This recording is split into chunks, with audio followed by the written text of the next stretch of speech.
something I would like to. Erection, procurement, and construction. Okay. And then basically their challenges are similar. Okay. Right. For example, you have there might be challenges in long-term contracts. There might be challenges with the site contracts. Okay. So then it becomes sort of a forum where everyone can put in their ideas, Okay. and then you can get a common view. What are the pain areas and what are the problems? Okay. And then maybe I think when we are in industry for such a long time, everyone has experience of negotiation and all those stuff. Okay. The only thing is that how structured we do it in day-to-day operation. That is important. Yeah. But I think what I liked in the training, there is a really some contents are really very good. Okay. Which are the newest trends in the procurement area, which I think everyone should look at. That they should somehow be applied into day-to-day. Do you plan to apply when you would return to the organization something from here? Yes. Okay. Yes. That is good to hear. Yes, I will definitely. I have captured a couple of slides and marked that what are the 6 questions you should you should be ready for a negotiation, and then I like that how big should be the negotiation team, and who should be what are the various interests of different stakeholders during a negotiation. So a couple of topics are really good. Okay, tell me this, since I heard this from Omid, like he was saying, negotiations are lost and won before they ever start. Yes. So did he teach well on this thing?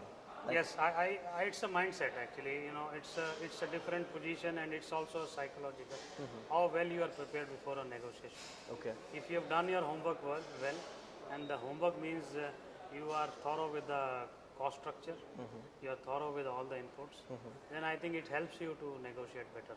Okay. And it's also important to know what's the position of the supplier, what is their interest, and then how do you create value together. I think all that's, right. Okay, so one more question, and that comes from your job title. Since I was having a discussion with Deepak from Rolls-Royce, so he said that the supply chain heads, the directors in supply chain, they really need to step in to bring in some chief purchasing officer. So what are your views onto this?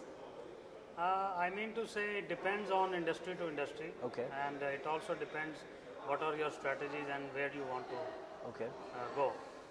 Chief procurement officers are definitely the trend is like that you need somebody in the top to centralize and do a sort of a common processes, harmonization of processes, tools, and also the way we operate in different regions and different countries. So basically the role of a CPO is that he is basically creating a network within different areas, and then aligning everyone to and harmonizing everyone to work in the common way to derive the best results. Yeah. And more to it, since you're attending this certification course, so I want to know from you, what is the value of such kind of certification course when it comes to the actual implementation and working in the industry? Since we have so many less certification provider when it comes to supply chain in India, and almost everyone are into this job accidentally. They say they were doing some graduation in BTech or a PhD in a different sector, but then they landed here. So what do you see the importance of such learning programs? I think the importance of such programs is actually it's a sort of it gives you some confidence, and that you have in your working experience spent some structured hours on the subject, and you have been trained by someone who is really knowledgeable and gives you a structured training on this different. And then it's also a lot of exchange of ideas from different industries, and then you carry forward what are the takeaways from this type of a program. And I think it's more of a sort of also an asset for you for the future, because you go back to your days and the hours you have spent in this training, because where, like I said in the training program, really remember a couple of topics which I will practice when you return to your organization. The organization, I'll practice, and I think that is something which you really carry forward for a long run. And also this type of certification program also gives you sort of some little advantage that you have made an attempt or first step towards a structured learning. Thank you so much. I'm glad to hear that. Now, also, I received one comment from the trainer. Now, he was saying the way purchasing and procurement is done, that is damaging organizations. So, is that the case in India as well? I think when it comes to India, we are very cost sensitive country. Yeah. Everything boils down to cost. India is a very price sensitive Yeah. market. So basically, what we need to understand and what, because I work for a global company, Okay. and I see the cost is not only the main driver for doing a deal. Actually, there are other things like you have to look into quality, you have to think about the reliability, Okay. you have to see the service. Okay. So basically, we should also think about other dimensions. Okay. Cost is not the only driver. Yeah, It's an important driver, but it's not the only driver. Yeah. So I think we need to change the mindset that Okay. to focus too much on cost. Okay. Also see Okay. how the other areas come into picture. Okay. Yeah. So what I see today is like all negotiations revolve around cost. Everything is nearby cost. So do you see the real, how do I frame it? Like I need really to for all these procurement and purchasing professionals to develop their thinking and then move on to different option. Like I think whatever negotiation today happens is around price and is about stealing most of the pie from the other party. So how do you see negotiation changing? Would the procurement professional they be focusing more onto suppliers need as well? Yeah, I think we are we are having a very interesting discussion during the training, this design for cost. Okay. And I think that is the area which will follow, and the trend will follow, that you need to bring in the innovative buying into the picture. So when you talk about cost, you are also talking about how do we design the product, how do we how do we set the specification of the product? Okay. Are we over designing the product, or are there certain innovations which create value for the customer? Are we overdoing the things?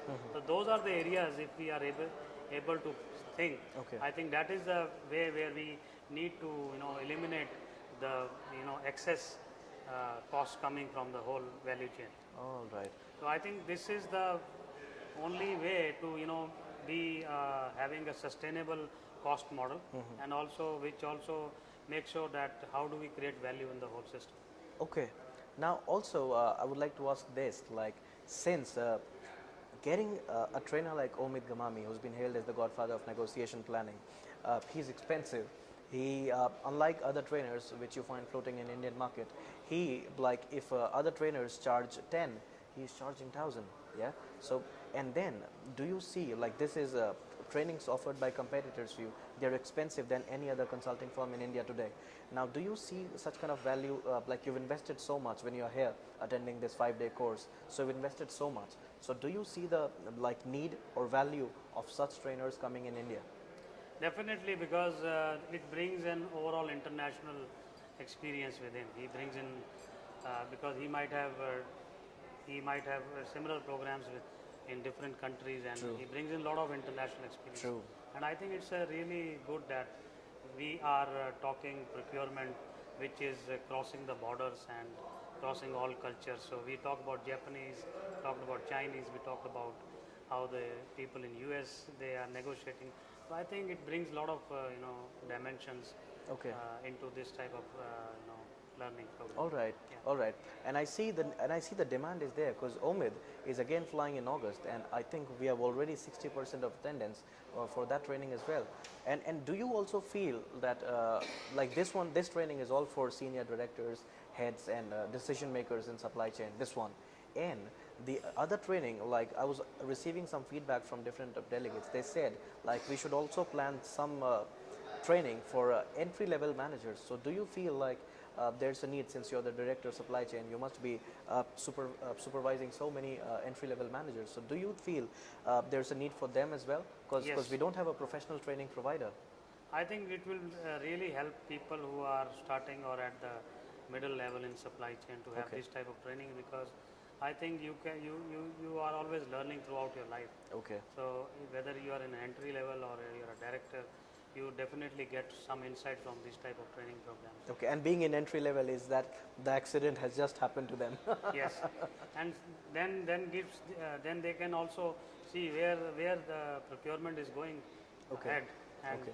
they can set that what are their learning path actually All right. going forward, because I think procurement is changing every year. Yeah. Demands are changing every year. Yeah. The customers are always, no customer I have seen who is willing to pay you more. They are Okay. always putting cost pressure, being competitive. You see a lot of competition coming in. Okay. And so basically we have to always, refresh ourselves, refresh our knowledge. Okay. And also that is one way that in our company we follow 80-20 rule. So basically Yeah. there is 80% on the On job the job. training and 20% you have to learn Yeah. through these training programs, or through people who have higher knowledge, so learn Okay. from them. Yeah. All those stuff. So I think it's really important for all levels. Oh. I would recommend. Okay. All right. So I think I have already taken half an hour from you, and it's time to you go back to your class and have the learning receive more from Omid. It was nice talking to you, and I really I'm honored to have you on board with us for this certification program. Thank you so much Thank for you. joining us. Thank you. Very much. Yeah.